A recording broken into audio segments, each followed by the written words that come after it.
Let's cross to London now and catch up with Sophie Elsworth, who's the Sky News contributor and European correspondent for News Corp papers. Good to talk to you, Sophie. You've found yourself in the middle now of reporting on events in Alaska and Ukraine, and again tomorrow in Washington in the Oval Office, because, of course, Volodymyr Zelensky's come through London as well as part of this, and Keir Starmer's going to play a significant role. What are we expecting out of the White House tomorrow?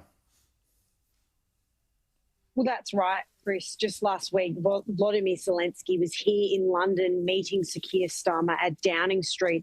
And now we know that he's travelled to America for this highly anticipated meeting alongside those leaders we can see on screen, where he will be meeting with Mr. Trump to see if they can come to some sort of resolution of this ongoing war in Ukraine. But I must say, Chris, there's been some pushback here in the UK about why are these leaders going over to America with Volodymyr Zelensky, particularly Sir Keir Starmer? Is it necessary? He only met with him a few days. They've had calls on the weekend as well online, but they are going there in a stand of support with Volodymyr Zelensky. But, Chris, it's going to be a very tense meeting, no doubt. And obviously, the last time we saw Zelensky and Trump together in America was at that disastrous meeting where basically Volodymyr Zelensky was made to look foolish, really, by the American president. So all eyes will be on these leaders later today. Well, it's going to be extraordinary. I suppose the key point we don't seem to really know whether it was Trump who asked Zelensky to bring everybody, all the Europeans, or whether Zelensky sort of said, I'm bringing my mates for a bit of moral support. And the key point being whether it's the Europeans trying to put some steel into the spine of Trump to make sure that he doesn't try and give away too much to Vladimir Putin, or perhaps does Trump want the Europeans to step up when it comes to security guarantees? Could he be close to a deal? There seems to be a lot of uncertainty about where this is headed now. Everybody's guessing.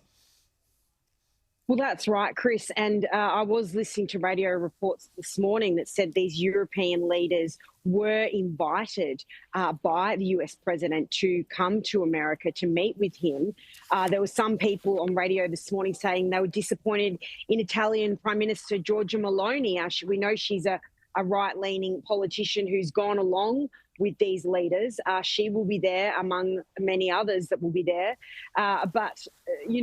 Basically, Volodymyr Zelensky's been pretty annoyed he wasn't in Alaska. So there's so much to come out of this meeting. We know that Donald Trump could not pull off a deal last week. So the pressure is ultimately on him as much as it is on Zelensky. Yeah, well, optimistically, you can look at it that if there is some deal to be done, then he can get European buy-in straight away. Alternatively, if this thing has crashed in Alaska, then with this group, he can come up with some pretty significant sanctions, come up with a plan to hit Russia where it hurts immediately, one would hope. We'll see. But I want to turn your focus to Israel now, where you've been reporting on the huge demonstrations there by hostage families and their supporters. This has been going on for a long while. I tend to disagree sometimes with some of what they argue, but everybody can understand their point of view, and that is essentially do whatever you can to end the war, walk away, get out of it if we can get the hostages back.